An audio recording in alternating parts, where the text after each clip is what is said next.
साल 2053 में आखिरी जंग के बाद जराइम की शरह 800% बढ़ गई, जिसने झील के निजाम को तबाही के दहाने पर पहुंचा दी। इस मसले के हल के लिए हुकूमत ने बाविकिस रिहेबिलिटेशन प्रोग्राम के नाम से एक नया मंसूबा शुरू किया, जो माजी में गैर इंसानी समझा जाता। इस प्रोग्राम के तहत कैदियों को 2 अख्तियारात दिए गए, या तो वो फौरन अपनी मौत के लिए रिजाकाराना तौर पर तैयार हों या फिर अपनी पूरी सजा एक बंद बाकिस के अंदर गुजारें। खाना और पानी अन्य नेक शहरियों की मर्जी से फराहम किया जाता जिन्हें इन कैदियों ने धोखा दिया था, और अगर कोई भागने की कोशिश करता तो उसे फौरन खत्म कर दिया जाता। ऐसे ही एक बॉक्स में एक फ्रांसीसी औरत अपने जख्मों के साथ जिंदा रहने की कोशिश कर रही थी। उसे 4 साल की सजा मिली थी और अभी 2 साल से कुछ ज्यादा बाकी थे। उसके बर्तन में पानी खत्म हो चुका था और जब उसने खाने के लिए छोटी खिड़की खोली तो खाने की जगह एक बलीड छरी मिली। देर हचकचाने के बाद आखिरकार उसने हार मान ली और उसी बलीड से अपनी जान देने का फैसला कर लिया।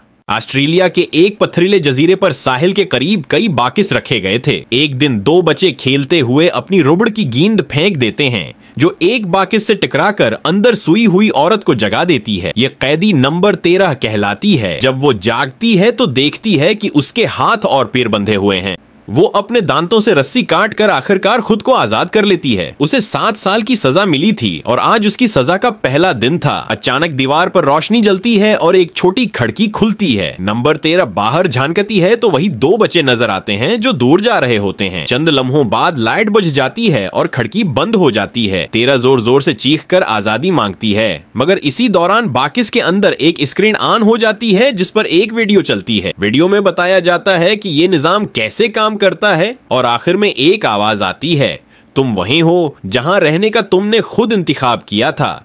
ये सुनकर 13 का दिमाग मफलूज हो जाता है। वो दीवारों पर मुक्के मारती है, चीखती है कि वो बेकसूर है, मगर कोई सुनता नहीं। वो रोती है, चिल्लाती है और आखिरकार थककर सो जाती है। कुछ वक्त गुजरने के बाद खिड़की दोबारा खुलती है। नंबर 13 अपना बर्तन बाहर निकालती है ताकि खाना हासिल कर सके, मगर कुछ नहीं होता। मायूसी के आलम में वो बाकिस के हर हिस्से को गौर से देखती है, शायद कोई रास्ता या कमजोरी मिल जाए। लेकिन जब वो एक जगह ज्यादा देर तक हाथ रखती है तो उसे हल्का सा करंट लगता है। फिर भी वो हार नहीं मानती और आखिर तक कोई रास्ता तलाश करने की कोशिश करती रहती है। घंटे गुजरते जाते हैं और वो अपने ही दिमाग के साथ अकेली रहकर जहनी तौर पर टूटने लगती है। वो अपने नाखूनों से दीवारें खर्चती है। अब यही उसकी वाहिद मसरूफियत बन जाती है। इसी दौरान एक दूसरे बॉक्स में एक और कैदी जागती है। इसकी सजा 2 साल की थी और अभी 500 दिन से ज्यादा बाकी थे। कभी कभार उसे एक आवाज सुनाई देती है जो पूछती है, क्या तुम अभी जिंदा हो? एक रात वो लाइट वाले पैनल के साथ छेड़छाड़ करने की कोशिश करती है, जिससे फौरन अलार्म बज उठता है। एक आवाज गूंजती है, इखराज, एक्सटर्मिनेशन का अमल शुरू होने वाला है। लोहे की सुलाखें आहिस्ता आहिस्ता नीचे उतरने लगती हैं। कैदी खौफ से चीखती है, मदद मांगती है, मगर कोई जवाब नहीं आता। वो जमीन पर लेट जाती है और बेबसी से देखती है कि सुलाखें इसके चेहरे के करीब आती जा रही हैं। अचानक वीडियो स्क्रीन पर उल्टी गनती रख जाती है। वो सुकून का सांस लेती है, समझती है शायद बच गई है, लेकिन बदकिस्मती से निजाम दोबारा चल पड़ता है और लोहे की सलाखें नीचे आकर उसे कुचलकर मार देती हैं। कुछ वक्त गुजरने के बाद खिड़की दोबारा खुलती है। नंबर 13 अपना बर्तन बाहर निकालती है ताकि खाना हासिल कर सके, मगर कुछ नहीं होता। मायूसी के आलम में वो बाकिस के हर हिस्से को गौर से देखती है, शायद कोई रास्ता या कमजोरी मिल जाए। लेकिन जब वो एक जगह ज्यादा देर तक हाथ रखती है तो उसे हल्का सा करंट लगता है।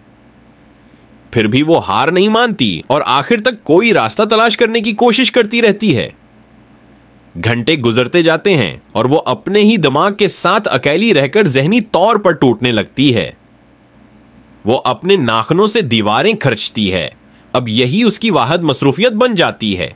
इसी दौरान एक दूसरे बॉक्स में एक और कैदी जागती है। इसकी सजा 2 साल की थी और अभी 500 दिन से ज्यादा बाकी थे। कभी कभार उसे एक आवाज सुनाई देती है जो पूछती है, क्या तुम अभी जिंदा हो? एक रात वो लाइट वाले पैनल के साथ छेड़छाड़ करने की कोशिश करती है, जिससे फौरन अलार्म बज उठता है। एक आवाज गूंजती है, इखराज, एक्सटर्मिनेशन का अमल शुरू होने वाला है। लोहे की सुलाखें आहिस्ता आहिस्ता नीचे उतरने लगती हैं। कैदी खौफ से चीखती है, मदद मांगती है, मगर कोई जवाब नहीं आता। वो जमीन पर लेट जाती है और बेबसी से देखती है कि सुलाखें इसके चेहरे के करीब आती जा रही हैं। अचानक वीडियो स्क्रीन पर उल्टी गनती रख जाती है। वो सुकून का सांस लेती है, समझती है शायद बच गई है, लेकिन बदकिस्मती से निजाम दोबारा चल पड़ता है और लोहे की सलाखें नीचे आकर उसे कुचलकर मार देती हैं। अगली सुबह नंबर 13 फिर से बाकिस के हर कोने को देखती है, मगर अब भी कोई कारामद चीज नहीं मिलती। अचानक बारिश शुरू हो जाती है तो वो अपना बर्तन खिड़की के नीचे रख देती है ताकि पानी जमा हो सके, और बलाखिर उसे पीने के लिए थोड़ा पानी मिल जाता है। कुछ देर बाद वो हल्की सी नींद में थी जब एक आवाज सुनाई दी। एक नौजवान लड़की खिड़की पर थी जो उसकी सजा के बारे में पूछ रही थी। जब उसे पता चलता है कि सजा 7 साल की है तो वो अंदाजा लगाती है कि नंबर 13 शायद कोई सियासी कैदी है। वो उसके बर्तन में ताजा पानी डालती है और एक छोटा सा खाने का पैकेट देती है, जिसे नंबर 13 फौरन खा लेती है। फिर लड़की कहती है कि कैदियों के मुस्तकबल का फैसला शहरियों के हाथ में है। नंबर 13 अपनी बेगनाही की दहाई देती है, मगर लड़की उसकी बात इन सुनी करके चली जाती है। वक्त गुजरता जाता है और नंबर 13 की अक्ल वो होश बिखरने लगती है। वो अकेलेपन से तंग आकर रस्सी पकड़ती है और अपनी जान लेने की कोशिश करती है। चंद लम्हे के लिए उसकी सांस रख जाती है, मगर जैसे ही वो जाने ही वाली होती है उसके हाथ ढेले पड़ जाते हैं। वो फर्श पर गिर कर रोती है, चीखती है, क्योंकि अब उसे एहसास होता है कि वो अपनी मौत पर भी काबू नहीं रख सकती। कुछ महीने बाद वो अब भी जिंदा है, मगर जहनी तौर पर टूट चुकी है। उसे कुछ बीज दिए जाते हैं जो पुराने अखबार में लपटे होते हैं। वो उन्हें प्याले में डालती है और कागज को खिड़की के करीब रखती है ताकि सूरज की रोशनी मिल सके, मगर बदकिस्मती से अखबार ऐसी जबान में है जिसे वो पढ़ नहीं सकती। वो रोने लगती है। उसे महसूस होता है जैसे वो अजीत में है। फिर वो खिड़की से हाथ बाहर निकालती है और कुछ तलाश करती है, जहां उसे एक रुपए की गेंद मिलती है। अब वो गेंद ही उसका वाहिद सहारा है। दिन गुजरते हैं, वो खीलती है, सूती है, और जब खिड़की खुलती है तो थोड़ी धूप लेने के लिए बाहर देखती है, मगर उसके जिस्म पर जख्म बढ़ते जा रहे हैं जो हर दिन के साथ ज्यादा खराब होते जाते हैं। इसी दौरान एक दूसरे बॉक्स में एक आदमी अपनी 5 साल सजा काट रहा था। वो 1000 दिन गुजार चुका था और अब वो महज एक खाली खूल बन चुका था जो बार बार बस यही दोहराता था कि मैं वहीं हूं जहां मैंने रहने का इंतखाब किया। एक दिन एक डरून आता है और नंबर 13 के बॉक्स को उठाकर एक जंगल में ले जाता है जहां दर्जनों कैदी मौजूद थे। वहां वही नौजवान लड़की दोबारा आती है और पूछती है कि वो क्या कर रही है। नंबर 13 जवाब देती है, यही तो बहाली रिहैबिलिटाशन है। लड़की बताती है कि वो शेक्सपियर पढ़ रही है जो एक वक्त में ममनुआ था।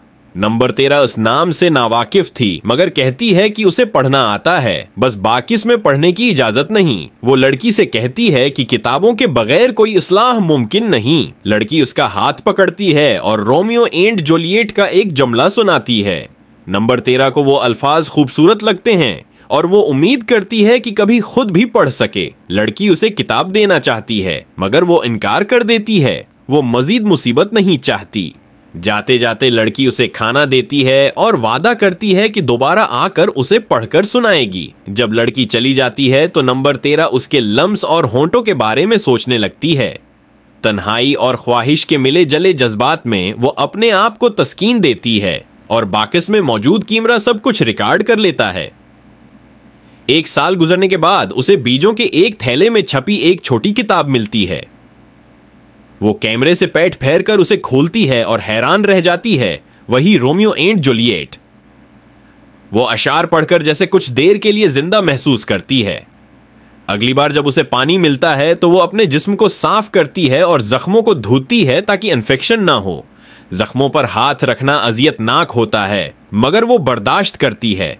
कैमरा ये सब नोट करता है और उसे पानी का ज़यार करार देता है। नतीजे में बॉक्स को वापस साहिल पर मुंतकिल कर दिया जाता है। कुछ दिन बाद लड़की दोबारा आती है, हैरान होकर पूछती है कि उसे क्यों वापस लाया गया। जवाब देने के बजाय नंबर 13 पूछती है कि वो कैसे फैसला करती है किस कैदी को खाना दिया जाए। लड़की कहती है, मैं बस घूमती हूं और जिनसे बात हो जाए उन्हें दे देती हूं। तूफान आने वाला होता है, इसलिए वो जल्दी में थी। 13 उसकी उम्र पूछती है। वो बताती है कि वो सिर्फ 16 साल की है। और मानती है कि नंबर 13 उसे अपनी मर चुकी बहन की याद दिलाती है। वक्त तो गुजरता है और नंबर 13 सिर्फ उस छोटी किताब की वजह से पागलपन से बची रहती है। वो इसे एक दर्ज में छिपा कर रखती है और जब दिल चाहता है चुपके से पढ़ती है, हमेशा कैमरे से पेट मोड़कर। कभी कभी वो चांदनी में पढ़ने की कोशिश करती है क्योंकि दिन की रोशनी हमेशा मैसर नहीं होती। फिर एक दिन ड्रोन बाक्स को दोबारा मुंतकिल करता है। जैसे ही वो समंदर के ऊपर प्रवास करता है, बाकिस नीचे गिरता है और एक शख्स खिड़की पर आकर सैब खाने लगता है, सिर्फ उसे तड़पाने के लिए। नंबर 13 इल्तजा करती है कि कम उस कम एक नवाला दे दे, मगर वो शख्स कहता है कि वो किसी कैदी पर रहम नहीं करेगा। आखिर में वो कहता है कि अगर वो चाहे तो एक सौदे के तहत उसे सैब मिल सकता है, अगर वो उसके साथ जिस्मानी ताल्लुक की इजाजत दे। भूख से बेहाल नंबर 13 मान जाती है। जैसे ही वो खिड़की के करीब झुकती है, गश्त करने वाला ड्रोन सब कुछ देख लेता है और फायर खोल देता है। वो शख्स फौरन मारा जाता है और एक गोली बाक्स के अंदर दाखिल होकर नंबर 13 की टांग जख्मी कर देती है। दर्द से कांपते हुए वो सैब उठाती है, मगर जैसे ही पहला नवाला लेती है, उसे एहसास होता है कि सैब कीड़े से भरा हुआ है। वो फौरन के कर देती है। रात को अलार्म बज उठता है। आवाज आती है कि खाने के बदले जिस्मानी ताल्लुक कायदे की खिलाफ वर्जी है, लिहाजा उसे सजा दी जाएगी। अगले 7 दिन वो नींद से महरूम रखी जाएगी। एक तेज रोशनी जलती रहती है। अलार्म बंद नहीं होता। वो अपने कान और आंखें ढांपने की कोशिश करती है, मगर नाकाम। चीखती है, रोती है, मगर कुछ नहीं बदलता। एक हफ्ते बाद वो अपने कैद के 2 साल मुकम्मल कर लेती है। कुछ वक्त गुजरता है और वो बाकिस के बाहर की जिंदगी की झलक देखती है। एक आवाज आती है कि उसे गलत सजा दी गई थी। अब शहरियों ने फैसला किया है कि उसे रहा किया जाए। खिड़की पर एक खूबसूरत औरत नजर आती है जो किसी ख्वाब जैसी लगती है। नंबर 13 को लगता है कि वो चेहरा जाना पहचाना है। वो खुद थी कैद से पहले। औरत फलसफियाना बातें करती है, दिमाग की ताकत पर लेक्चर देती है और फिर हंसने लगती है। नंबर 13 रोती है। ये सिर्फ एक वहम था। आखिरकार जब ऐलान होता है कि सजा खत्म हो गई, वो सो जाती है, मगर अब वो अंदर से टूट चुकी थी। कुछ दिन बाद आसमान पर आतिशबाजी होती है। आवाज आती है कि ये नया साल है और शहरियों ने सब कैदियों को मुआफी देने का फैसला किया है, सिवाय सियासी कैदियों के। नंबर 13 की उम्मीद टूट जाती है। अगली सुबह एक बूढ़ी औरत आती है, ज़ंगालौद ब्लेड हाथ में लिए। कहती है कि उसने 15 साल बाक्स में गुजारे हैं। वो ब्लेड नंबर 30 को देती है और कहती है, मैं उस शख्स से नफरत करती हूं जो मैं बन गई हूं। नंबर 13 ब्लेड को अपनी जल्द पर रखती है, मगर इस्तेमाल नहीं कर पाती।